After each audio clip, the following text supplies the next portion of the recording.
Alright, in this video, I want to talk about the real purpose of the American Revolution and who is really in power here. Now, before the American Revolutionary War, obviously, the King of England, the royal family, owned the colonies over here in America. And there's another group that didn't want that, and that was the Roman Catholic Church. Now, before I continue on here, I want to say that I'm also recording this on my phone for TikTok as well. And I know the max limit is 10 minutes for TikTok. So if you're still interested in listening to this, and this goes longer than 10 minutes, I will put the link to the video that I'm putting on YouTube, BitChute, and Rumble in the description so you can check out the rest if you're interested, if it even goes over 10 minutes. But anyway, so there was a actual battle having to do with the ownership of the colonies. It wasn't to actually set the colonies free. But you see, you got to manipulate the people to fight and to rebel, right? At the time, the people rebelled over a 2% tax. 2%. Yet, with this new system we have like a 40+% tax. So just to keep things in perspective here, this was not to set the people free, just like the Civil War was not to set people free. You see, England was it still is a common law land, which means common law is the highest law of the land, which means everybody's free, everybody is equal, right? And when they established the American colonies, they brought over that same law. We were all under common law. We were all actually free, right? But of course, since we're relying on England, as the original colonies were, and using their currency and other such things, there's a tax. In looking at things, it's a very small tax. But it was enough to get people riled up. And what's interesting is I think there was like less than 10% of the American population actually wanted to rebel and actually did rebel against England, which is very strange. Maybe they knew what I'm telling you here. So when they actually fended off England, originally the capital was in New York. And after some things went on, the capital moved to Philadelphia. But then when they really established this government after George Washington led the Revolutionary War and became the first president, they eventually ended up settling in what today is known as Washington, D.C., which is very telling because Washington, D.C. is right between Virginia and Maryland. The Virgin Mary, right there in between, you could say in her bosom, is Washington, D.C. And Washington, D.C. means the District of Columbia. Columbia comes from Columbus, where the Catholics believe they have the right to the land because the Catholic Christopher Columbus discovered the land, even though it was already discovered by the natives. But you can see how the Catholics dealt with the natives in Mexico and in Canada. In Mexico, the Spaniards really took them out, and they have no real heritage of their Incas and Mayas and other tribes they had there. They're all now Catholic, and they act as though Catholicism, European religion, is part of the Mexican heritage, when it's not, right? And in Canada, the Catholics would force conversion of the natives, and if they didn't, they kill them off. They couldn't quite do that in America, though. So they used us to cut us off from our support. And since they were able to cut off England, where at the time the king was supposed to be the defender of the faith, and it was a Protestant nation, we drifted away from that and we left common law where we were free and introduced Roman admiralty law, the law that we're actually under now. And that's why we have to have licenses and registrations and this and that and what have you. We need permission from the government to do what we ought to be doing naturally without any permission from the government, because we agreed to be citizens of the District of Columbia, which is part of the Roman Empire. So you can see what I'm showing you here is that the true power is Rome, the Vatican, the Roman Empire. And I have an eagle here on the TikTok video because the eagle represents the military of the Roman Empire, its legions. And America is obviously the military force for the Vatican. That's why we get into wars that have nothing to do with us, mainly in the Middle East, because they are crusades. That's what's going on, crusades. And we're being used to fight. And they get us to think that, oh, we're being patriotic and supporting our country and fighting for our freedoms, when there are no threat to our freedoms over there. And we're not fighting for freedom or anything like that, right? We think we're defending our nation when it's nothing to do with that whatsoever. We're being manipulated into thinking that, such as with 9/11, that was obviously an inside job. That was obviously controlled demolition. That's why it fell down neatly and didn't destroy the buildings around it, falling over, right? Because it's controlled demolition. They used that to get people riled up against who? The Muslims, Islam, to fight against them. And then we went and fought against them when there was no evidence that they did anything. And this war cry of weapons of mass destruction, that they're going to do something worse. All bogus, right? And even now it's just kind of like whatever. Because you see, we are just their military farm over here. And when you even look at the Statue of Liberty, and the artist who made it, made the Statue of Liberty in France as a depiction of Lucifer. And it's based off a painting of Lucifer where he's calling out for his legions. So you look into these things and the symbols that they use, it's all right in front of our face. We just don't bother looking into these things. We don't question them, right? We just go along with it.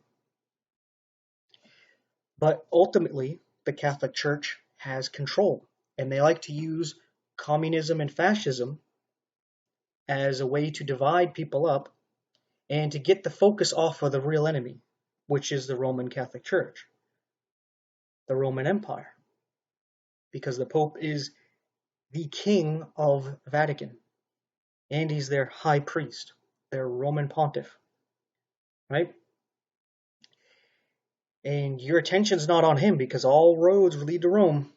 Your attention's on, oh no, it's the communists, oh no, it's these fascists, it's the left, it's the right.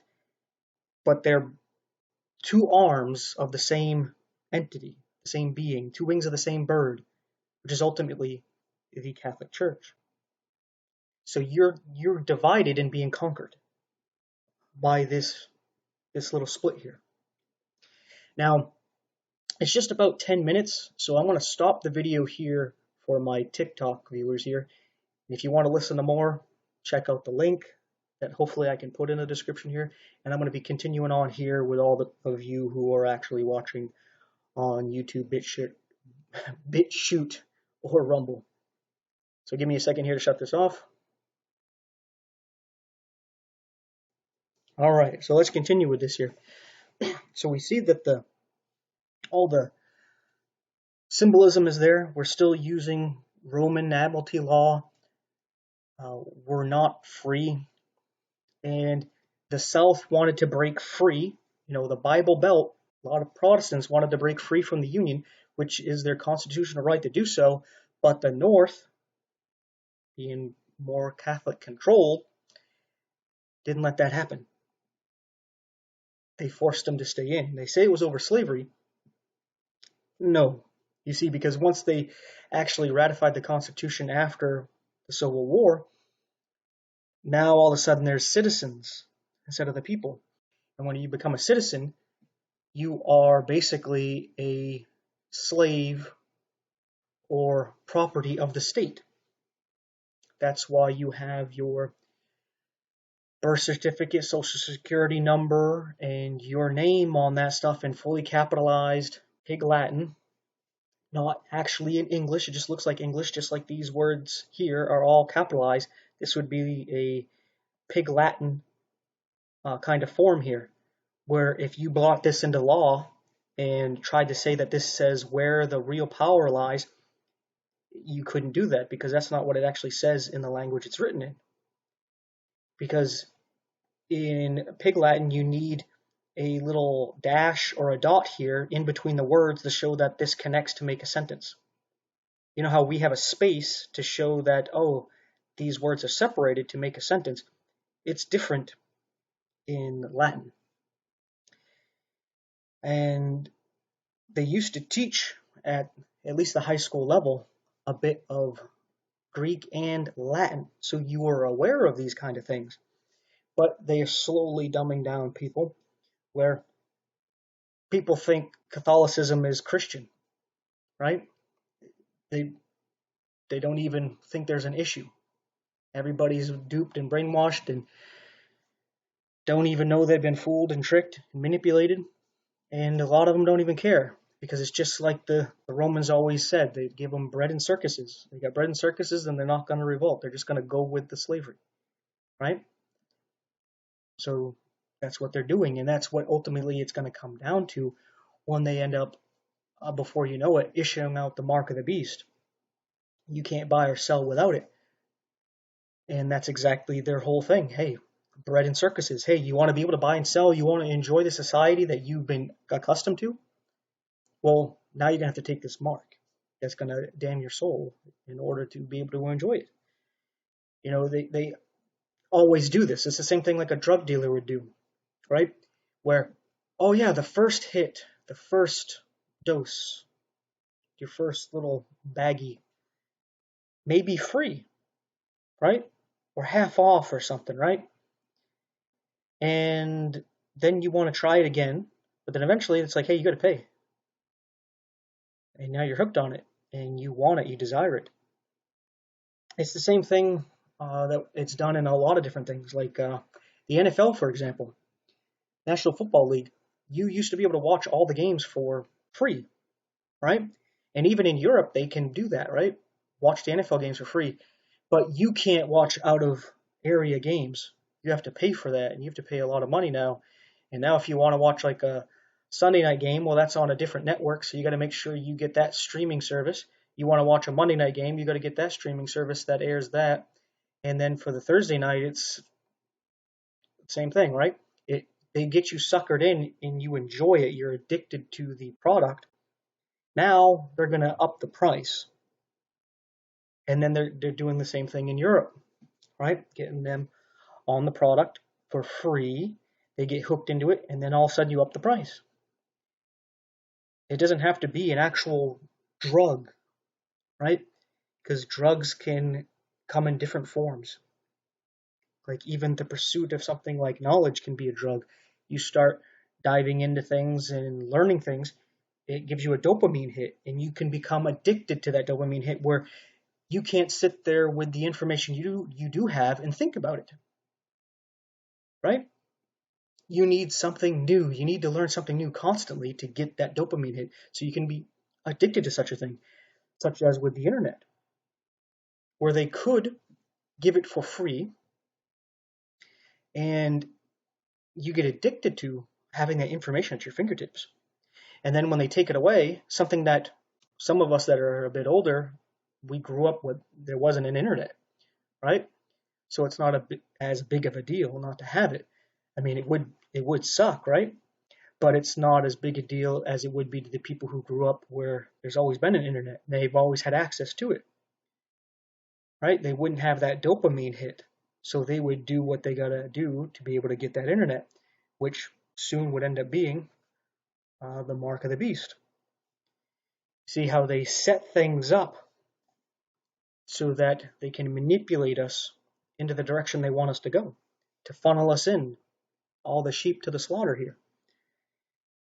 And now we're starting to see the picture clearly, right? At first, it's just, you can see the little steps, but you can't quite tell what the big picture is and how it's all going to end up.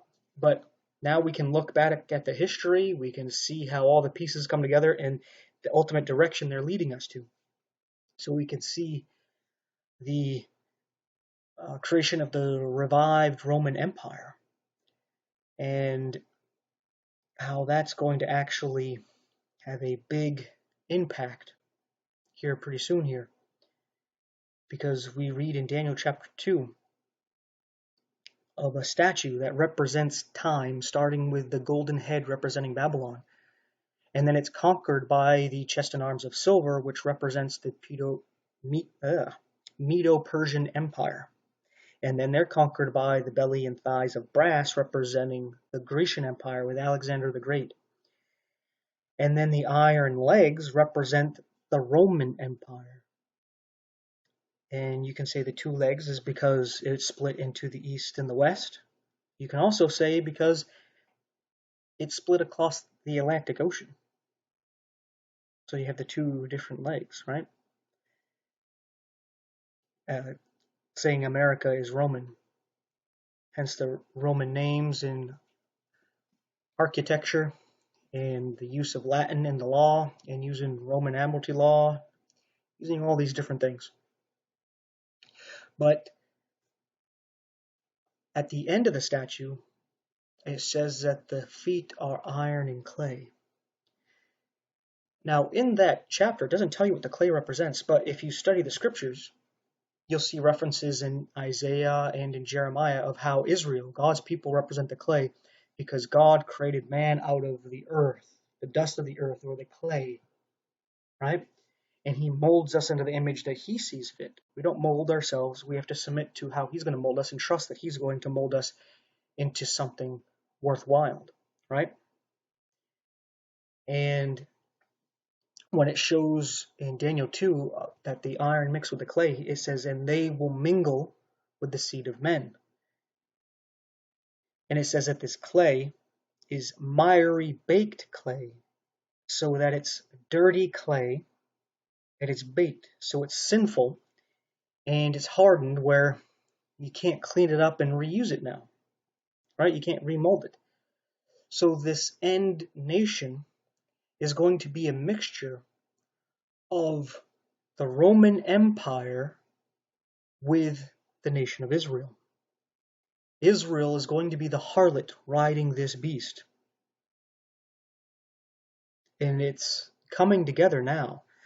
And ultimately, it's using what we see today with the dollar bill losing its value, the American dollar, and the the economy just kind of, falling apart. They're trying to hold it together.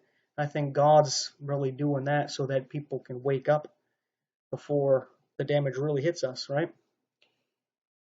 And accept the gospel that Jesus Christ died for our sins, was buried, and rose again the third day, so that we can all end up getting saved now in this time of grace before the rapture, and we miss out, and then we have to suffer in this world and give up our lives in order to save our souls. He's trying to make it so we can avoid all that by giving us all these warnings. But ultimately, yeah, it is what it is. It's all going to have to happen, all going to play out, and it's your choice on where you want to end up. And wherever you end up is your own fault. You didn't have to go wherever you go. But we can see that the real power lies in Rome, at the Vatican. You can even see there in the Vatican that they have the auditorium shaped as a serpent's head. And that when you check it out, you can even see the serpent eyes in the mouth where you enter in through the doors with the teeth. You're all coming into the serpent's head to listen to a Roman pontiff. Right? I mean, they're telling you these things, where even Vatican derives from different pagan gods to mean something along the lines of the divine serpent or divine dragon. It's really weird, creepy stuff. But it's all right there if you bother to look into it. You have no excuse when you're judged, especially if you watch this video. You can go look up everything that I'm telling you. And, yeah. The Bible tells us that the God of this world is Satan. And Satan offered to Jesus the kingdoms of this world if he would bow down to him. And Jesus said, no, you worship the God of creation alone, and him alone should you worship.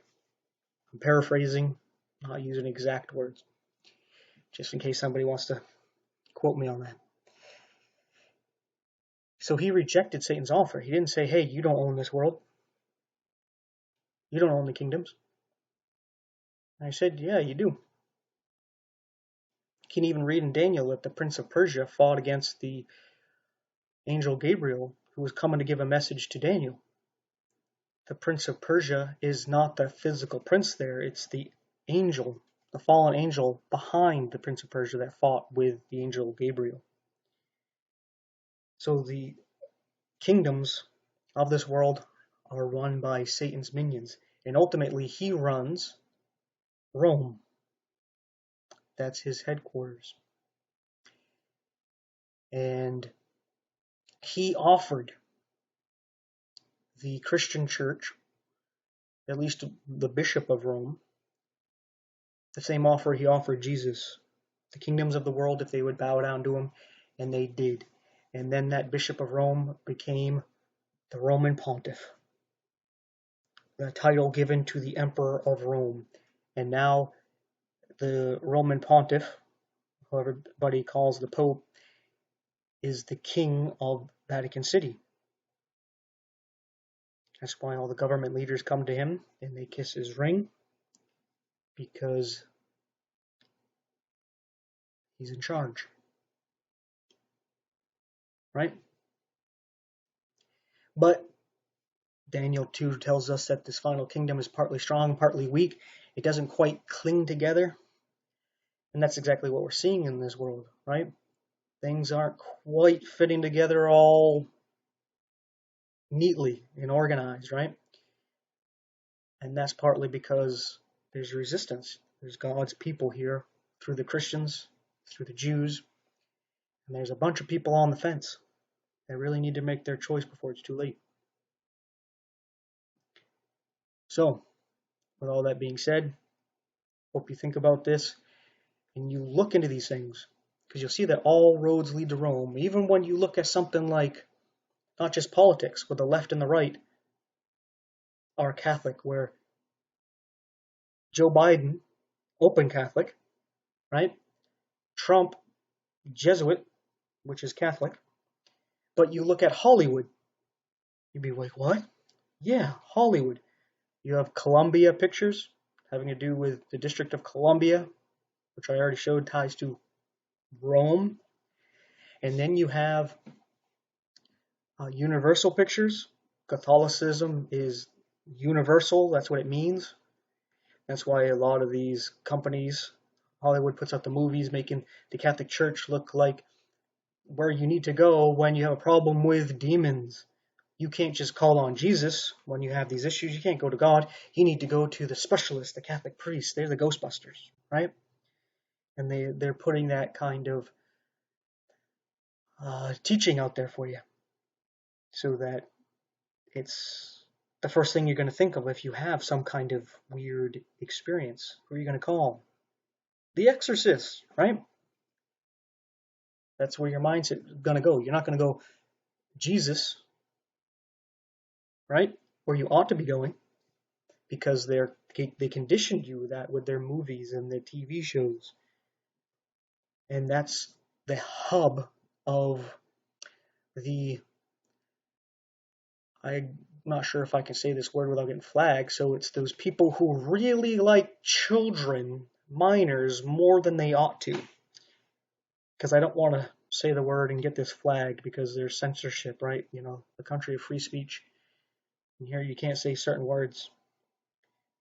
But yeah, the people who really like children more than they ought to, they seem to got some kind of headquarters over there. Not only that, you see the same symbol that these people use when they like little boys. They use this symbol of a triangle that spirals into itself. So it's like a little triangle inside of a big triangle, but the triangles are connected because it looks kind of like a spiral. That same symbol you can see on the clothes of the Roman pontiff, Francis. And I think there's other popes where you can see on their collars they have that symbol all over. And it's just like, oh, whatever, that's apparently some Catholic symbol, right? Probably something to do with the Trinity because it's a triangle. No. It's a symbol for the people who like little boys more than they ought to.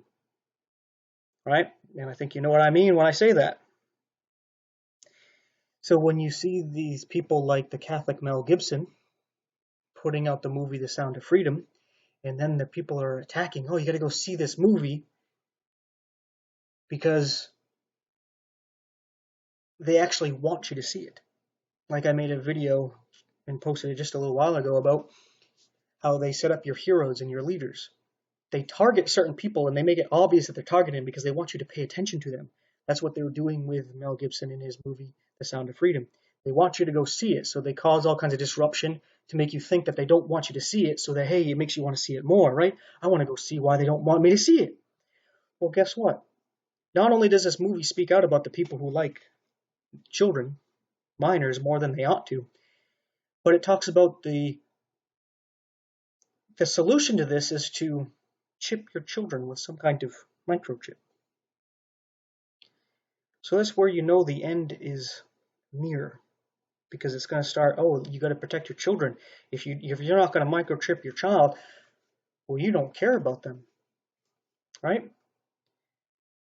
And it's like, no, because the same thing can work backwards. If you're chipped, well, then the bad guys could probably use some kind of device to find chips. Oh, where are the chips? Oh, hey, this chip right here is all by itself. Let's go check it out. Then they already know where your child is because they're microchipped. And then when they get them, they can use their device to pull out the microchip, throw it out somewhere, or give it to put it in somebody's purse when they're walking by, so you think that child's someplace else and you're going in a complete different direction. Right?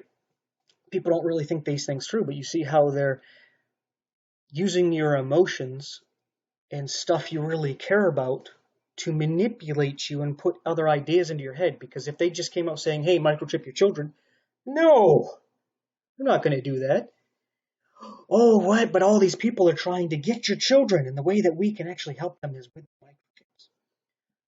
Oh, okay. So you see how they're making it sound like a very good idea. They're putting this stuff out there first to get you to then accept the idea you wouldn't have accepted in the first place. But you can see that all these roads, all of them are leading to Rome, if you actually look into it. And that's where Satan's seat is. That's where he runs his business.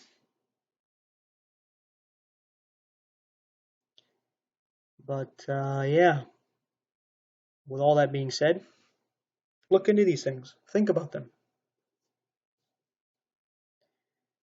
But anyway, that's that. Thanks for watching. Take care. Alright, here's the 3 verses that I like to put in all the videos here.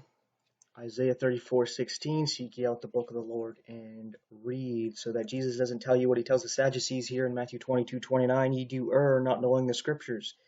It's not that you err in error because you don't know the one true church that happens to be your denomination, or that you don't know the fundamental beliefs, or the Nicene Creed, the Apostles' Creed, or whatever creed, or that you don't know the magisterium or the clergy, or you don't know your favorite pastor or priest, that's why you're in error. No, you're in error because you don't know the scriptures. You need the scriptures to test to see whether or not those are correct, whether those are the right traditions, whether those are legitimate clergy, whether that church is actually following God, and whether those creeds line up.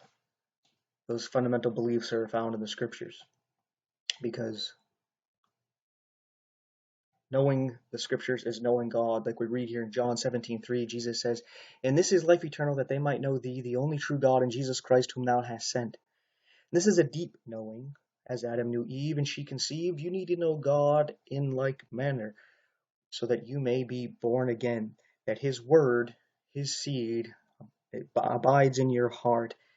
Will you truly believe that Jesus Christ is God in the flesh, that he died in your place and gives you his life in exchange, so that your righteousness, your good and your bad, your life, past, present, and future, died 2,000 years ago. Your life is his. He can do what he wants with it. He puts it to death, and he gives you his life in exchange, his perfect, eternal life. That's the deep knowing you need to know of God. So, there you go. Do you know him? Do you want to know him? Get to know him. Thanks again for watching. Take care. So that fella couldn't join the church. He couldn't join the church. He couldn't get baptized. He couldn't get baptized. He woke up with God. He woke up with the devil. Are you saved? Amen. So that fella didn't take the sacraments. Didn't take the sacraments. Didn't say the rosary. Didn't say the rosary. Didn't tithe. Didn't tithe. He went to heaven. He went to hell. You saved? Didn't keep the law. He didn't keep the law. He broke the commandments. He broke the commandments. He didn't keep the golden rule. He didn't keep the golden rule. He woke up in glory. He woke up in the pit. Are you saved? You're saved. If you're not saved, you're over here or you're over here. You sure ain't in the middle. He said, Lord, remember me, thou comest thy kingdom. And Jesus turned to him and said, Verily I say unto thee, today shalt thou be saved. Just like that. You have been saved? If you ever saved, you were saved like that.